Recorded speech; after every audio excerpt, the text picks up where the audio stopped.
Ngayong araw nga mga mare ay namitas kami ng gulay sa isang farm para magluto ng lauoy. Grabe talaga sa probinsya, sobrang masagana ang buhay. Pero bago ang lahat mga mare, hayaan nyo muna ilibot ko kayo dito sa isang farm sa may Puray. Grabe nga, sa sobrang lawak neto ay talaga namang ang sarap mamitas ng gulay. Kaya naman ang una kong ginawa ay naglibot-libot muna ako dito. Tinignan ko kung ano yung mga makukuha ko. Nagmalabumbero nga muna ako dyan bago ako mamitas.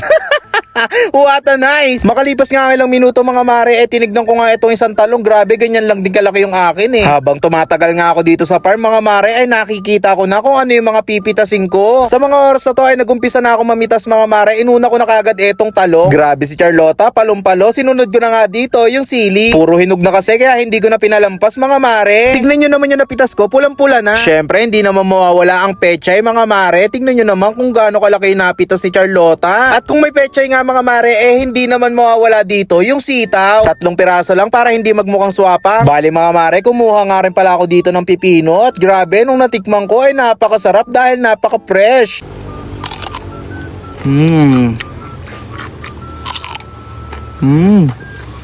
Fast forward tayo mga mare, nung nakarating na kami sa bahay ay nagumpisa na magsalang dito yung papa ni Quiz Charlie Boy. Uumpisahan niya na raw kasi lutuin yung lauoy. Syempre papakuluin pa yan, kaya naman nagsalang muna kami dito ng tuyo. Dinamihan na nga pala namin yung tuyo mga mare para hindi mabite. Sinunod na namin dito yung bangus mga mare dahil ito yung ilalagay natin sa lauoy. Grabe nga, habang piniprito to hindi ko maiwasang matakam mga mare. Syempre mga mare, hindi naman mawawala yung dilis dyan. Ayan kasi yung pangmalakasan. At meron din tayong scramble egg. Isa rin kasi to sa ipapares natin sa lauoy mga mare. Grabe naman talaga ang tanghalian ni Charlotta. Kinabog ang mami mo te. O sino ka dyan te? What a nice! Nung natapos na nga palang iprito ang dapat iprito mga mare, ay sinunod na nga pala natin tong lauoy dahil kumukulo na, kaya naman sinalang na yung bangus. Konting pampalasa para masiyahan ng masa. Then look at that mga mare, talaga namang kinabog si Vice Ganda. So paano mga mare, food trip na tayo. Mga mare, ito nga pala yung babakbakin natin ngayong umaga. Bali yung mga pinitas nating gulay. So ang luto nga pala nito ay lauoy.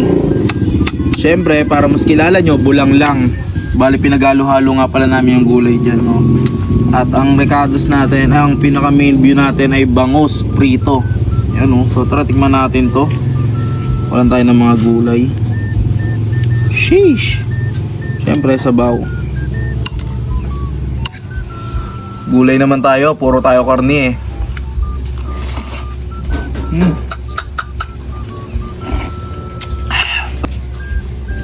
Sheesh. Sarap ng sabaw.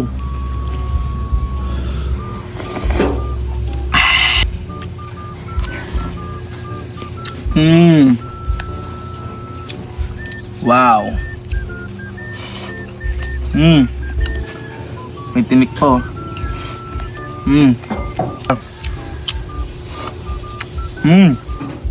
Sheesh.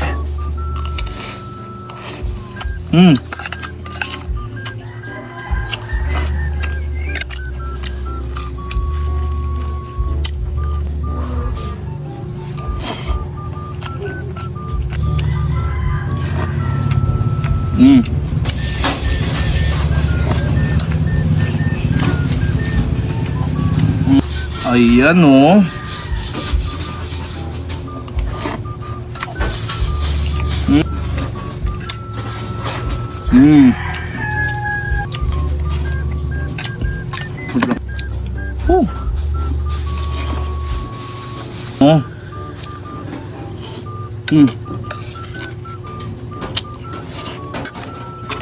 Sabaw.